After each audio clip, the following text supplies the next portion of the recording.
ચાલો વિદ્યાર્થી મિત્રો નમસ્કાર। તો હવે આપણે લાસ્ટ લેક્ચરની અંદર આલ્કોહોલ છે તો આલ્કોહોલની બનાવટ પૂર્ણ કરી। તો એની અંદર આલ્કોહોલની ત્રણ રીતે જે બનાવટ હતી તો એ ત્રણ રીતે વિદ્યાર્થી મિત્રો તમને આવડવી જોઈએ, મોસ્ટ આઈએમપી છે। તો એની અંદર પહેલું હતું આલ્કીન સંયોજનમાંથી, એમાંય બે પ્રકાર। તો એની અંદર પહેલો પ્રકાર હતો એસિડ ઉદ્દીપકીય જલીયકરણ દ્વારા, બીજો પ્રકાર હતો હાઇડ્રોબોરેશન ઓક્સિડેશન દ્વારા। ત્યાર પછી બીજું કાર્બોનિલ સંયોજન, એમાંય બે પ્રકાર, આલ્ડીહાઇડ અને કીટોન, કાર્બોક્સિલિક અને એસ્ટર। અને મોસ્ટ આઈએમપી પ્રક્રિયા ત્રીજી સમજાવી તમને ગ્રિગ્નાર્ડ પ્રક્રિયકોમાંથી। ઓકે, તો વિદ્યાર્થી મિત્રો આલ્કોહોલ સંયોજનો છે તો આલ્કોહોલ સંયોજનની આપણે જે બનાવટો સમજ્યા તો એ બનાવટો કમ્પ્લીટ છે એ તમને આવડવી જોઈએ। હવે ત્યાર પછી આજનો આપણે જે ટોપિક છે તો ફિનોલની જે બનાવટ છે તો એ ફિનોલની બનાવટની આપણે વાત કરવાની છે। તો ફિનોલની બનાવટ, તો ફિનોલની છે એ ફિનોલની આપણે બનાવટ સમજીએ। તો ફિનોલની બનાવટની અંદર આપણે વાત કરીએ તો એની અંદર વિદ્યાર્થી મિત્રો જુદી જુદી પદ્ધતિ દ્વારા છે તો એ ફિનોલની બનાવટ છે એ ફિનોલની આપણે વાત કરવાની છે।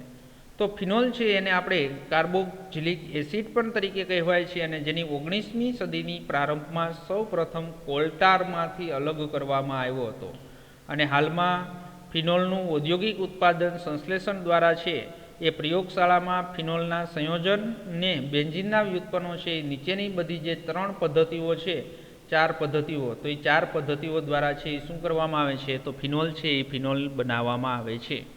તો એની અંદર વિદ્યાર્થી મિત્રો પહેલી છે હેલો એરિન સંયોજનમાંથી। શેમાંથી? Haloarene સંયોજનમાંથી।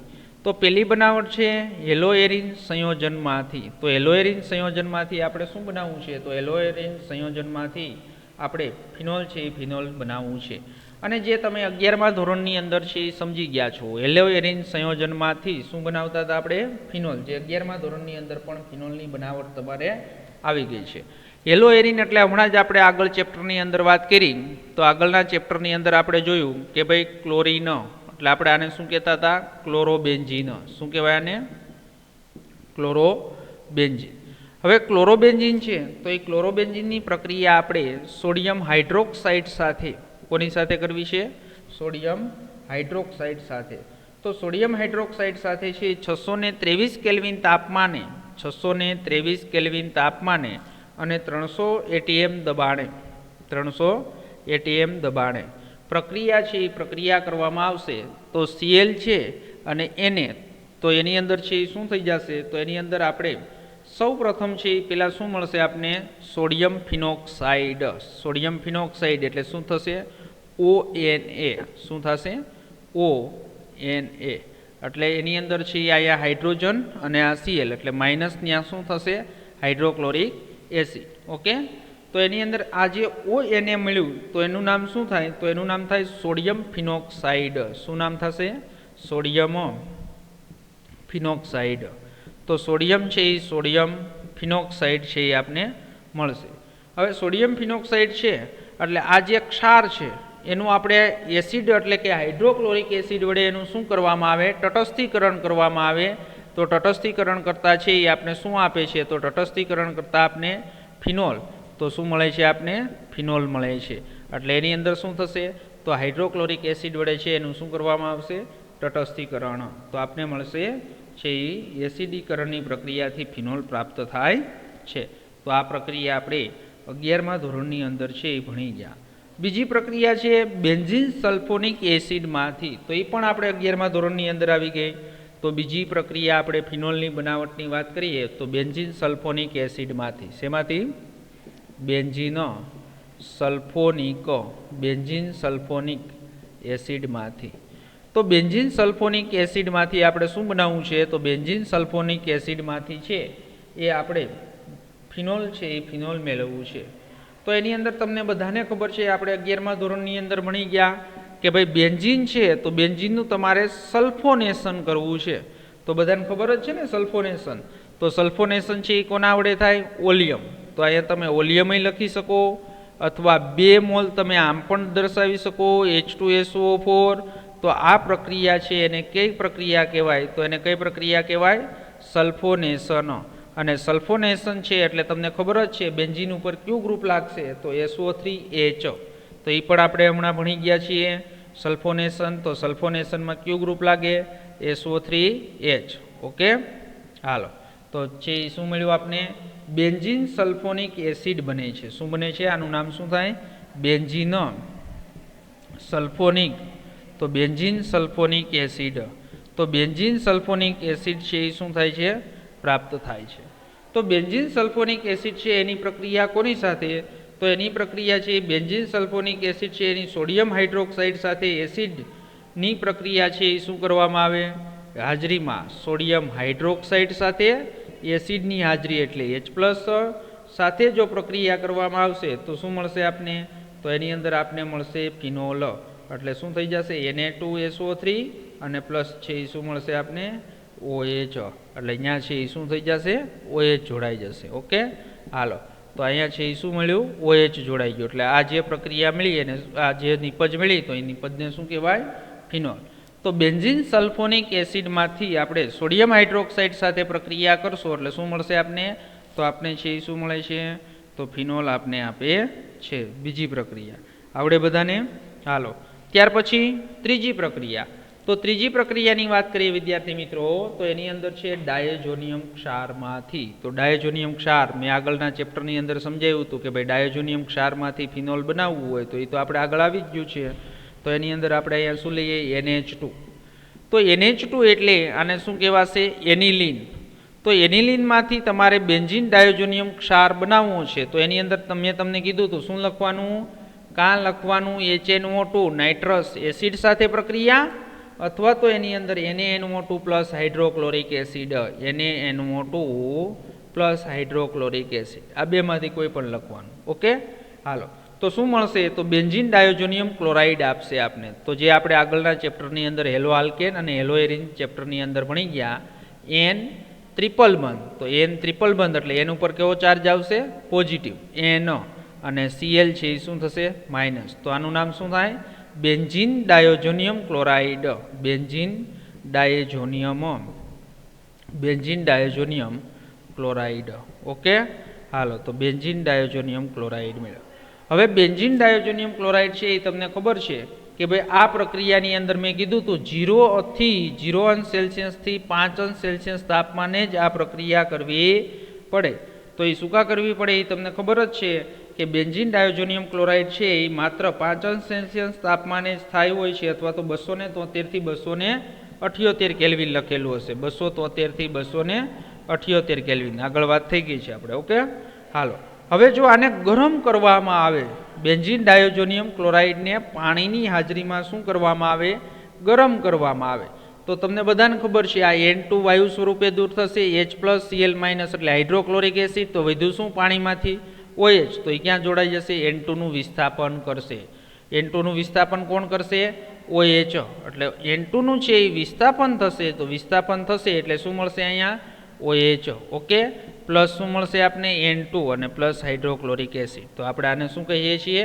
ફિનોલ. તો આ બનાવટ એ ખૂબ જ સરળ છે તો આ પણ તમને આવડે એવી બનાવટ છે. તો આ ફિનોલ છે તો એ ફિનોલના શું છે? બનાવટ. ઓકે, હાલો ત્યાર પછી આપણે એની અંદર વાત કરીએ તો ત્યાર પછીની પદ્ધતિ છે એ મોસ્ટ IMP પદ્ધતિ છે. કઈ પદ્ધતિ છે?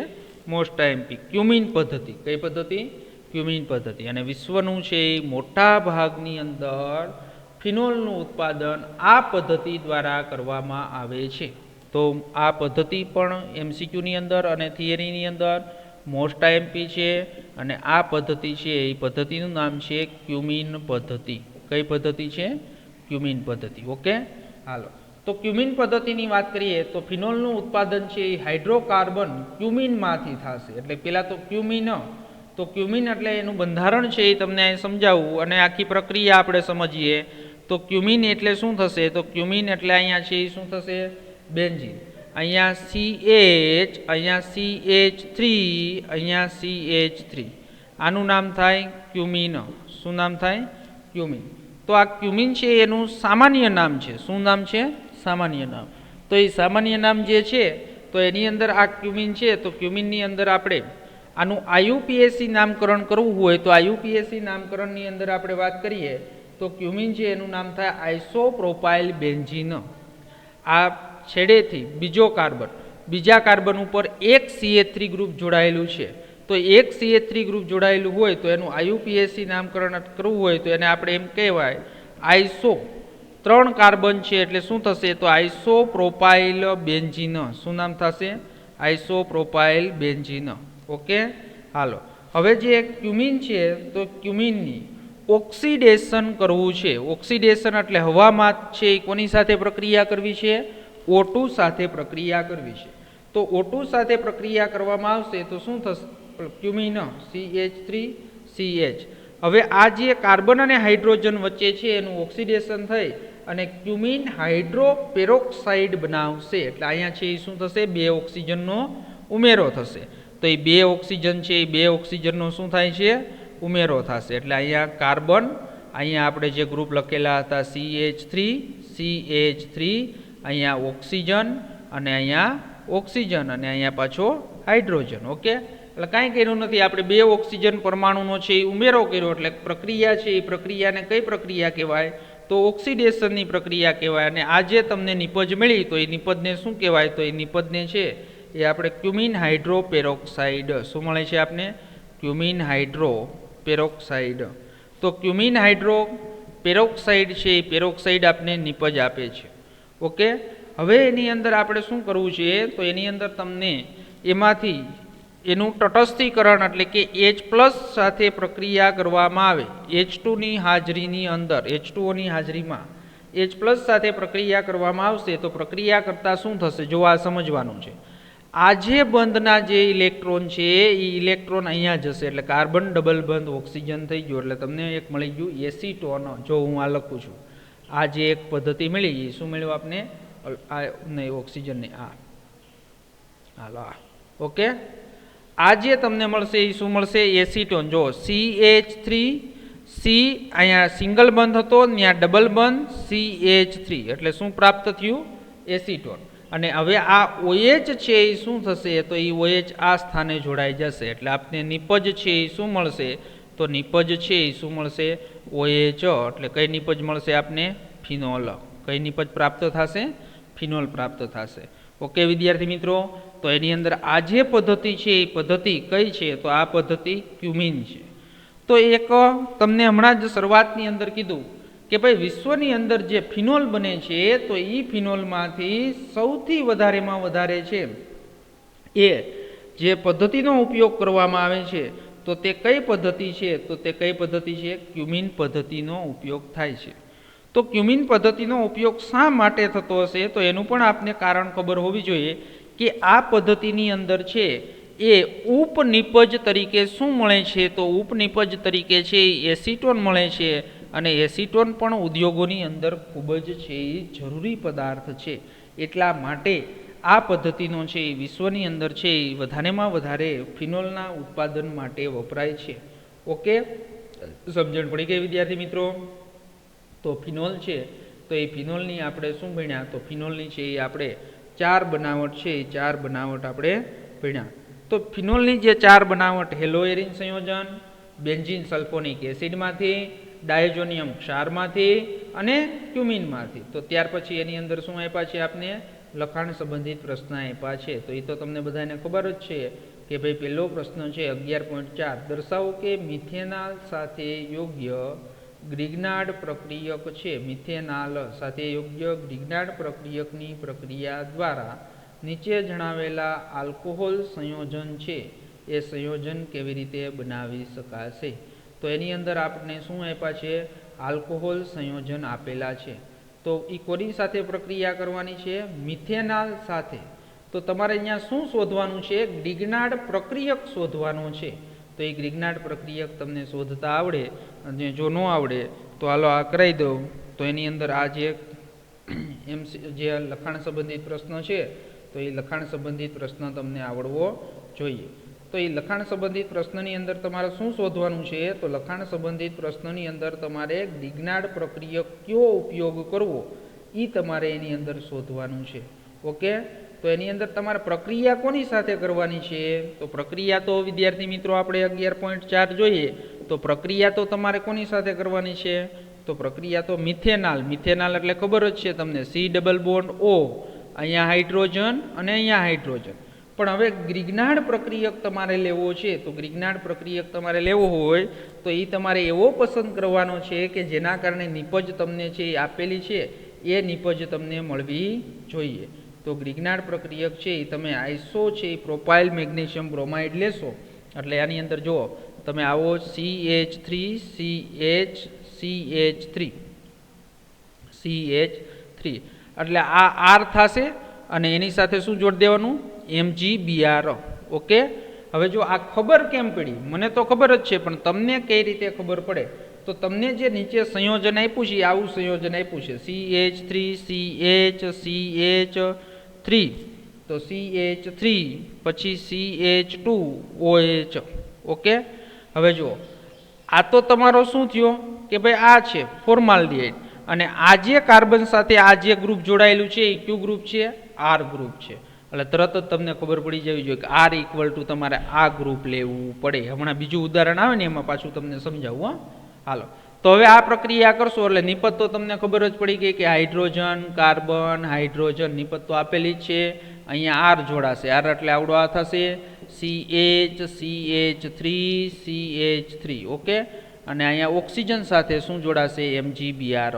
આનું જળ વિભાજન કરી નાખો તો જળ વિભાજન કરી નાખો H2O H+ ની હાજરીમાં એટલે શું થઈ જશે, તો એની અંદર છે એ તમને નિપજ શું મળશે તો કે CH3